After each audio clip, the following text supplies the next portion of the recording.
Joya. Bueno, ¿para qué silencio? Muy bien. ¿Lo ven? No, todavía. Todavía no, me dice que ha iniciado Ahora no sí. sé qué cosa.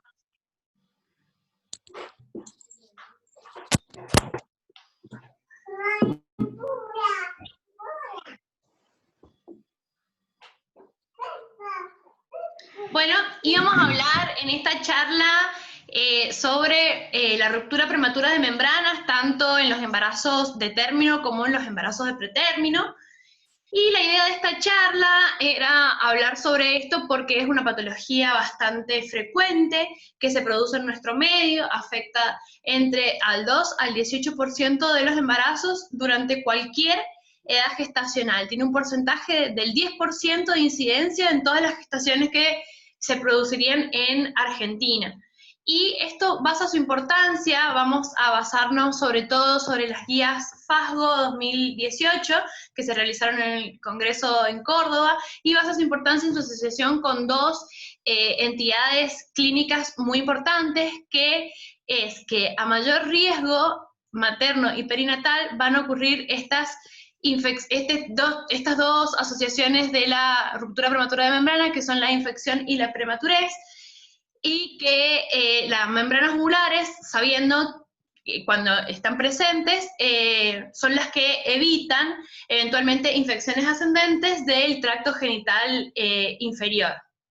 Bueno, ¿qué entendemos como ruptura prematura de membranas? Y es la ruptura de las membranas al menos de 2 horas antes del inicio del trabajo de parto. Y puede ocurrir, como habíamos dicho, tanto en embarazos de término como pretérmino. Pero esto es un tema que debemos prestar atención, que es acordarnos qué es lo que es realmente el periodo de latencia, porque a veces se presta confusión, y es el lapso que existe entre la ruptura de las membranas y el comienzo efectivo del trabajo de parto. Entonces, saber que la ruptura prematura de membranas se manifiesta clínicamente como la salida de líquido amniótico, que tenemos que evaluar sus características en consideración del color, el olor, la cantidad, desde cuándo comenzó a perder líquido, y se presenta clínicamente como la salida de líquidos por el orificio vaginal. Generalmente este diagnóstico solamente necesitamos la exploración física, solamente con la observación directa de la salida del líquido amniótico, ya sea con maniobras de Valsalva o con la realización de la colocación de un espéculo dentro de la vagina y la observación de los fondos de saco posteriores y las paredes vaginales, o la exteriorización del líquido amniótico a través del orificio cervical exterior, un espéculo. Con eso nos bastaría para poder hacer el diagnóstico de esta patología. Lo que nosotros podemos hacer es, cuando le colocamos el espéculo, también pedir a la paciente que realice maniobras de Valsalva, o cuando la estamos tactando, si la paciente además tuviese dilatación, lo que nosotros podemos hacer es la maniobra de Tarnier, que es la introducción de los dedos a través del orificio cervical, y se levanta la presentación, se rechaza y ver si con eso viene líquido. Con esa maniobra también podemos observar si y diagnosticar en un 80 o un 90% la ruptura prematura de membrana. Pero hay otros casos en que el 10 al 20% aparecen dudas, porque la pérdida de líquido se torna intermitente. La pérdida, por ejemplo, cuando nosotros estamos revisando a la paciente, no la podemos objetivar, no podemos ver la hidrorrea durante la exploración física ni durante las maniobras de Valsalva, o cuando nosotros colocamos el espéculo y tenemos abundante cantidad de flujo, o contaminación con semen, o contaminación con fluidos con sangrado. Entonces, a partir de este diagnóstico clínico, lo que nosotros podemos es apoyarnos en diferentes tests que nos van a ayudar a la confirmación diagnóstica, y uno de ellos es el test del pH vaginal o el test de nitracina, que se efectúa mediante pruebas colorimétricas, donde nosotros también tomamos una pequeña cantidad de flujo y la colocamos, la tomamos de fondos de sacos posteriores o fondos de las paredes vaginales, perdón, y lo colocamos sobre la cinta reactiva, y vamos a saber que el pH del líquido amniótico ronda entre un 7 y un 7.3. Entonces, si no, la prueba colorimétrica nos da entre este pH, nos va a dar positivo para ruptura prematura de membranas. Y si no, podemos tener diferentes falsos positivos o falsos negativos de acuerdo a si la secreción está contaminada con, por ejemplo, sangre, orina, semen. Esos nos pueden dar falsos positivos con el test de nitracina. Y falsos negativos pueden dar la candidiasis, que nos lleva a un pH un poco más básico. Otro de los test que podemos utilizar es el test del helecho o el test de la cristalización, donde nosotros también vamos a sacar una pequeña muestra y la vamos a colocar en el portaobjeto, la tomamos de fondo de saco posterior, lo de las paredes, la colocamos sobre el portaobjeto, la dejamos secar por 10 minutos y luego de eso lo colocamos en el microscopio y tendríamos que ver cómo se ve en la imagen, en todo el campo, poder observar la cristalización del helecho. Este test se mantiene positivo durante 2 semanas. Y lo que puede suceder es que te genere falsos negativos cuando la muestra esté contaminada con semen, por ejemplo. También podemos ver, o no podemos ver nada, o podemos ver la cristalización. Como que nos quede de norma ahora de hablar sobre ruptura prematura de membranas, saber que el diagnóstico siempre lo tenemos que poder hacer basándonos o en estos test o en el examen físico de la paciente con la simple observación poder hacer el diagnóstico. Pero a veces nos tenemos que apoyar sobre otras pruebas, como es la ecografía. Pero saber que una ecografía aislada, con una disminución de líquido amniótico, sin presencia de la parte clínica, sin poder haber podido objetivar la pérdida de líquido, es solamente una ecografía con oligoamnios. No podemos hacer un diagnóstico solo ecográfico de ruptura prematura de membranas, ya que también este método nos sirve para valorar el bienestar fetal a partir de esa pérdida de líquido, descartar previamente si no se hizo ecografías y valorar si los riñones fetales están funcionando y no es debido a eso el oligoamnios. Entonces, que nos quede claro que el diagnóstico de ruptura prematura de membranas lo hacemos clínicamente y en todo caso nos apoyamos en los otros test y la ecografía la tomamos como un pilar diagnóstico, pero no el más importante. En la guía de FASGO nos muestra estos test de inmunocromatografía, que son pruebas bioquímicas, que son la IGF-BP1 y la PAMG1, que las dos son proteínas sintetizadas, una en el hígado fetal y en la decidua, y la otra solamente en la decidua, que las vamos a encontrar en mínimas cantidades en la sangre materna. Entonces, hacen un buen diagnóstico de ruptura prematura de membranas. Por ende, pero al ser tan caros, la guía no los recomienda como uso rutinario y solo se van a tratar de utilizar en aquellos casos donde los test colorimétricos, los test de nitracina o los test del helecho o la simple visualización no sea concluyente, porque generalmente no se hacen.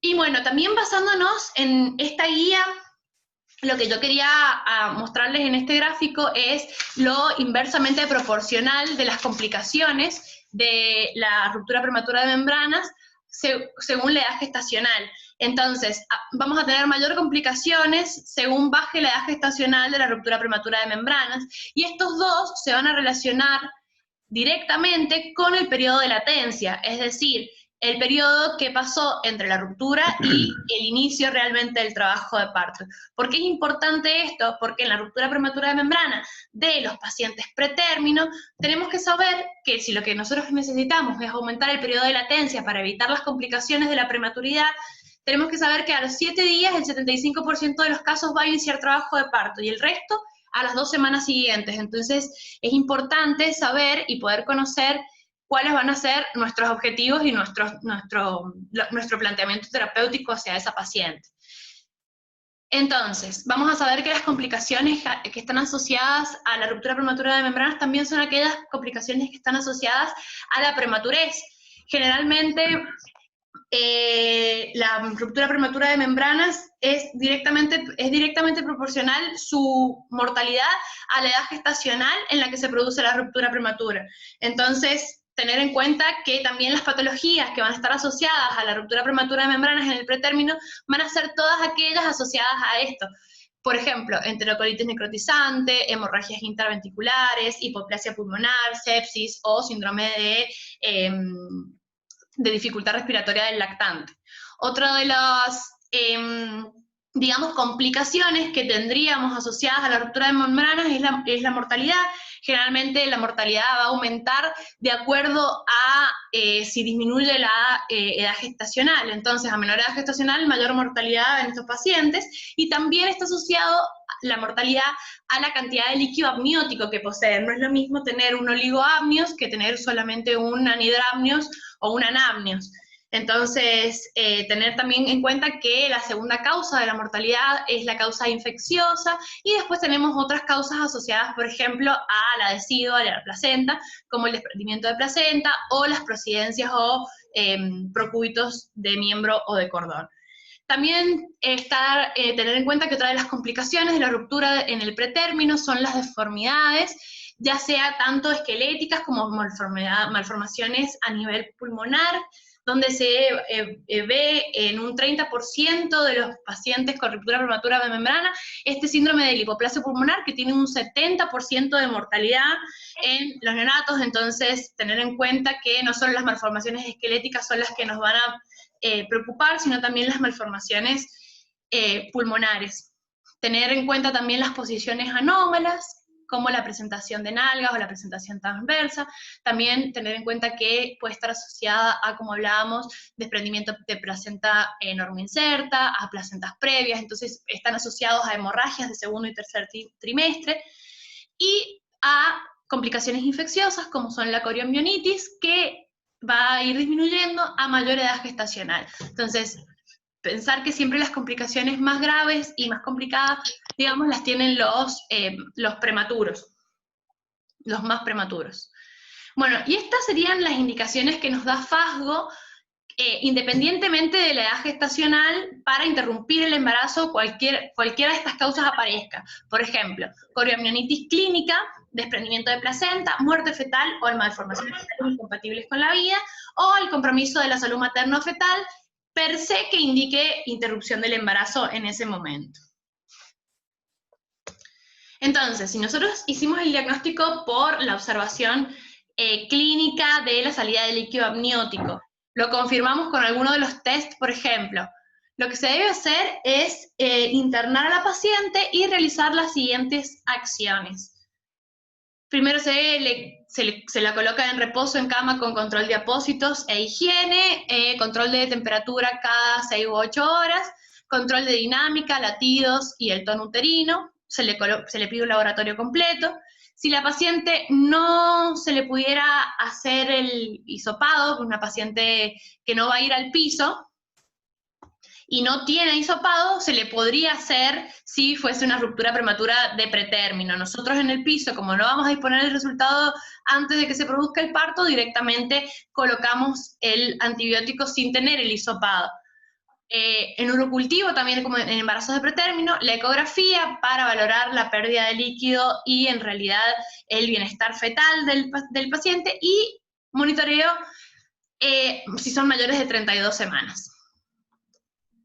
Bueno, la conducta que se va a tomar de acuerdo es a la edad gestacional de la paciente, lo que se va a realizar en cada opción. Por ejemplo, término, más de 37 semanas, pretérmino entre 34 y entre 36,6, pretérmino entre 24 y 33,6, y prematuro en el límite de la viabilidad, menos de 24 semanas.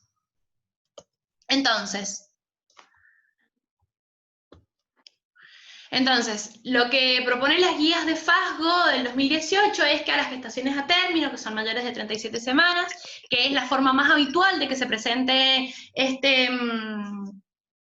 esta patología, el 80% de estas pacientes van a iniciar el trabajo de parto dentro de las 24 horas de haber roto las membranas. Entonces, lo que ellos nos hacen es una serie de recomendaciones donde nos indican iniciar la interrupción del embarazo dentro de las 12 horas de producida la ruptura de membranas.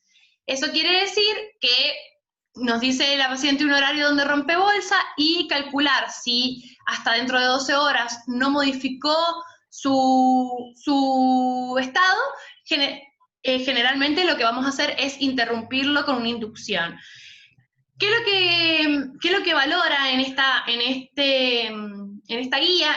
Compara la conducta expectante con la interrupción. Y lo que ellos han visto es que tomar una conducta más activa, o sea, ir a la interrupción del embarazo antes de las 12 horas, lo que hacía era disminuir en un 0.49, en un 0.049 la coriomnionitis y la endometritis. También disminuía el ingreso de recién nacidos a cuidados intensivos, disminuía también la mortalidad perinatal y no aumentaba la tasa de cesáreas. Entonces, es de buena práctica. Entonces, antes de las 12 horas de la ruptura después de pasadas las 12 horas, hacer una conducta más activa e indicar la interrupción del embarazo. Acá lo que habíamos visto en la guía es que se debe inducir el parto, como habíamos dicho, y si la paciente no presenta un hisopado de estreptococo, no lo tiene el resultado, o lo tiene y es positivo, se le coloca el antibiótico. O si la paciente no tiene el resultado, y si la paciente tiene el resultado negativo, a esa paciente no se le coloca el antibiótico. Entonces, tener en cuenta la realización y la importancia de la realización de las pacientes con estreptococo del grupo B.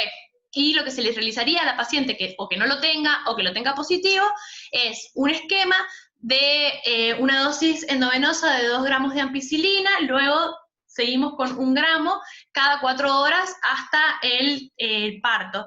Y en caso de que sea alérgica a la penicilina, la guía propone clindamicina 900 cada 8. Como nosotros no disponemos de esa posología, lo que hacemos es clindamicina 600 cada 6 horas endovenoso hasta la realización del parto.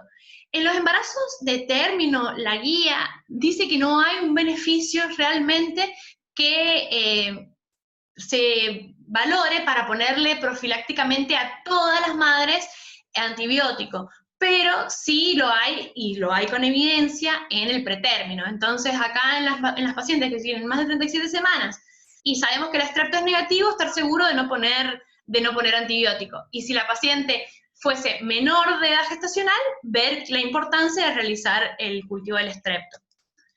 Por ejemplo, en las pacientes pretérminos tardíos de 34 a 36 semanas. A estas pacientes lo que debemos hacer como tocoginecólogos es considerar entre los riesgos de la infección materna versus los riesgos que nos ocasiona la morbimortalidad perinatal asociada a la prematurez.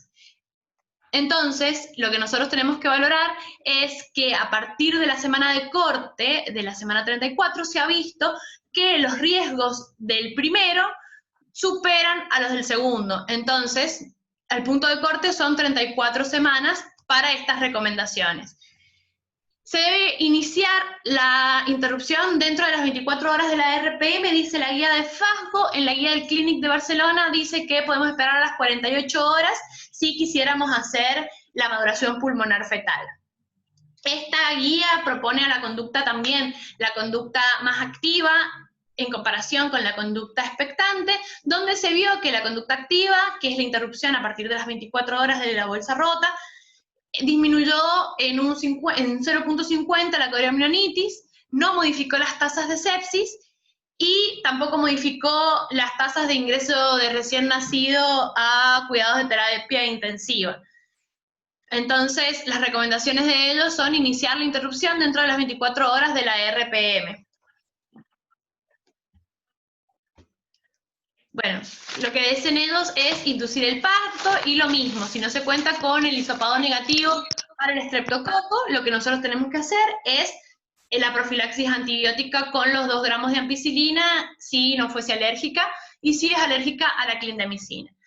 Y, por ejemplo, si la paciente no recibió hasta ese momento, que son 34 a 36,6, corticoterapia o corticoides para maduración pulmonar fetal, se aconseja iniciarla, pero sin retrasar la conducta obstétrica, que es la interrupción. En las gestantes de 34 a 36,6 semanas, esto lo puse para ver cuán diferentes eran una guía de la otra, y es que no son muy diferentes, que es la de FASGO con la del Clínic. Lo que ellos proponen para este tipo de gestas es un ingreso hospitalario, realizar corticoides para la maduración pulmonar fetal, no indican tocolíticos, y se indica finalización de la gestación, y ellos lo proponen, en vez de 24 horas, hacer la finalización activa luego de la última dosis de corticoide, por ende eso sería 48 horas. Bueno, y después tenemos los pretérminos de 24 a 33, 6 semanas. En estos pacientes siempre vamos a indicar la internación con los controles y cuidados maternos pertinentes. Esto es control clínico cada turno de enfermería, el laboratorio se va a pedir cada 72 horas un hemograma, no es tan consistente con el pedido de PCR y BCG. Los cultivos también se deben iniciar. Sí. O sea, la verdad la flor Hola, se me desconecta, es que me anda muy mal, Che, si vamos a hacer un apoyo y te vamos a instalar Fivertel. Puede ser, si empezar de vuelta. Para Rocío también. No, de vuelta no. Pedro. ¿Dónde me quedé? Sí.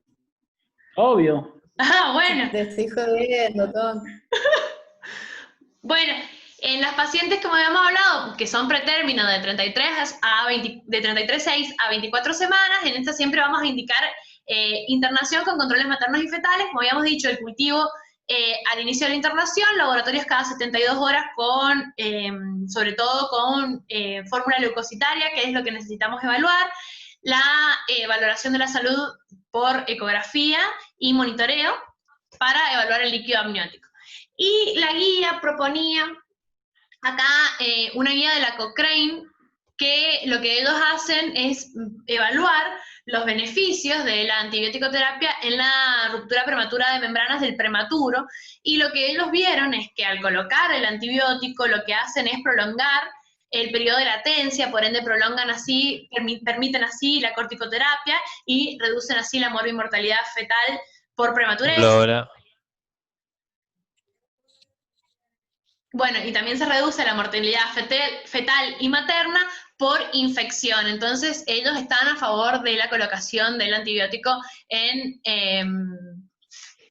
ruptura prematura de membranas en el pretérmino. Y el consenso FASGO de 2018 es unánime para la colocación del antibiótico en el pretérmino. En realidad, porque ellos lo que ven es que se disminuye la infección por estrepto beta hemolítico del grupo B, prolonga el periodo de latencia y así reduce la morbimortalidad materno-fetal, y también retrasa así el desprendimiento de placenta normo inserta. Lo que ellos hacen es como que no hay un régimen unánime para qué antibiótico utilizar, pero lo que se ha visto es que casi todos los regímenes lo que hacen es unas primeras 48 horas de antibiótico endovenoso seguido de 7 días de vía oral. Entonces, el régimen propuesto para nosotros y nuestro medio son acitromicina, un comprimido, 500 miligramos nos propone cada 24 horas, 2 dosis en total, o sea, se da por 48 horas, y luego, y junto con eso también estamos dando la ampicilina, 2 gramos, seguido de 1 gramo cada 4 horas, y luego 1 cada 6 por 48 horas, y después se pasa a la vía oral durante 5 días. Entonces, ¿por qué es importante y a dónde radica la importancia nuestra en la atención primaria? Es la realización del hisopado, ya que si nosotros tenemos una paciente sin hisopado para estrepto o con hisopado positivo, vamos a continuar Uy, me dice que en 10 minutos termina. Nos volvemos a conectar si termina. Bueno, dale. Sin hisopado para estrepto o que este esté positivo, vamos a continuar la antibiótico-terapia por vía oral, y si lo tuviese negativo, con esas 48 horas es suficiente. Entonces, ahorramos en tiempo de antibiótico y exposición durante el embarazo, y no les ponemos a 7 días más de continuar tomando el antibiótico, que en realidad no tiene sentido. Entonces, lo que habíamos hablado es que es amoxicilina solo, porque hay una guía de pediatría, una guía mexicana que en el 2015 evaluó los efectos neonatales por el consumo de amoxiclavulánico durante el embarazo, y la relación con la enterocolitis necrotizante, y este lo aumenta porque lo que hace es cambiar y generar una disbacteriosis en el intestino fetal, entonces luego genera una enterocolitis necrotizante. Entonces la idea es solo amoxicilina, sin clavulánicos si se pudiese. Después, la corticoterapia está indicada igual que en los prematuros por APP. Entre las 24 y las 34,6 semanas, lo que podemos indicar es, y lo que está mayormente indicado es la betametasona, son una ampolla de 12 miligramos intramuscular cada 24 horas. Entonces, es un régimen que tiene menos aplicaciones, se cumple mucho más rápido, y la diferencia con la dexametasona es que, por ejemplo, la dexametasona lo que hace es también intervenir en la reducción de la hemorragia interventricular en el feto, y bueno, pero con la diferencia con la betametasona, que a veces tenemos un periodo de latencia muy acortado y necesitamos que tenga la maduración pulmonar fetal, utilizamos la betametasona, que tiene un régimen un poco más corto. Bueno, en la guía también, en esta guía no, sino una guía de FASGO del 2017, donde se hablan un poco de controversias también, se habla sobre la evidencia disponible que hay acerca de las dosis repetidas, por ejemplo, en una paciente con una APP o una paciente con una ruptura prematura de membranas, si se lo colocamos ahora a las primeras dosis de maduración pulmonar, y cesa su riesgo de parto prematuro o de alguna complicación de la ruptura prematura de membranas.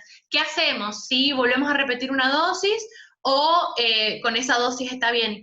Y lo que vieron acá, los chicos de la Asociación de Obstetricia y Ginecología, en el año 2004 hicieron un estudio donde no pudieron determinar una evidencia disponible que indique o desaconseje el uso de las dosis repetidas de corticoides, pero que siguen sin parir, pero que pueden tener riesgo de parto prematuro. Y entonces la COG en el año 2018 lo que hace es un estudio donde ellos dicen que sí persiste la controversia al respecto, pero se aconseja administrar una dosis de rescate si la paciente presenta nuevamente riesgo de complicación de la ruptura prematura de membrana o riesgo de amenaza de parto pretérmino. Especialmente si ha pasado una semana de la realización de la maduración pulmonar. Y, por ejemplo, también plantea la realización de un segundo ciclo si, por ejemplo, la maduración se hizo a las 25 semanas 26, antes de la semana 26. Entonces, es muy importante saberlo porque muchas veces tenemos antecedentes de pacientes que han estado en APP, no conocemos que se ha madurado y se la vuelve a madurar, y se la vuelve a madurar, y se la vuelve a madurar, y esto tampoco es que tiene cero efecto sobre la salud fetal ni la salud materna. Se ha visto que se asocia a complicaciones infecciosas, tienen mayor aumento de tasas de corioamnionitis las pacientes que tienen dosis repetidas de corticoides innecesariamente. Y después, sobre la tocólisis, lo que vamos a hablar es que su uso no es rutinario, no se lo aconseja realizar a todas las pacientes, y lo que tenemos que considerar es que el beneficio de prolongar el embarazo no mejora los resultados perinatales en cuanto a complicaciones infecciosas. Siempre hay que descartar que no haya infección intraútero, y que en los casos de que hubiese alguna infección, corioamnionitis, la tocólisis no está indicada, y el uso es muy justificado. Nosotros la vamos a utilizar siempre y cuando necesitemos 48 horas, no más de eso, para poder realizar la maduración pulmonar fetal, y que eso sea, digamos, que tenga más valor que realmente se desencadene el parto. Entonces, solamente para completar 48 horas de maduración pulmonar, ahí se le indicaría solamente. Y la neuroprotección se indica igual que si nosotros sospecháramos una APP, se indica también entre las 24 y 32,6 semanas, se indica sulfato de magnesio en dosis de ataque, y dosis de mantenimiento, que eso ya lo saben, pero la de ataque son 4 ampollas en 100 de dextrosa a pasar en 30 minutos, y la de mantenimiento son 16 en 500 de dextrosa a pasar a 7 gotas por minuto. Lo ideal es que se pudiese poner en bomba de infusión continua. Y a estas pacientes le vamos a recomendar la finalización del embarazo a partir de las 34 semanas si se permitieran las condiciones obstétricas. No es una indicación de cesárea, como tampoco lo es, y se los dejo así como para que lo busquemos, si la prematurez es realmente una indicación de cesárea. Entonces, saber que algunas pacientes las podemos controlar de manera ambulatoria y estas serían unas candidatas, y lo que nosotros tenemos que es saber que la paciente tenga un buen control, una buena adherencia, que entienda bien lo que nosotros les estamos diciendo para poderle dar estas pautas y poder tenerla como internada en su casa. La idea es que le enseñemos cómo valorar las características del líquido amniótico, que le vamos a estar pidiendo una analítica generalmente cada 72 horas para que la venga a mostrar y una ecografía cada una semana para medición de longitud cervical. En caso de que no se pudiese cumplir esto, la paciente debe quedar internada, pero si la paciente puede, le podemos dar el alta con estos criterios. Y se finaliza la gestación siempre a las 34 semanas.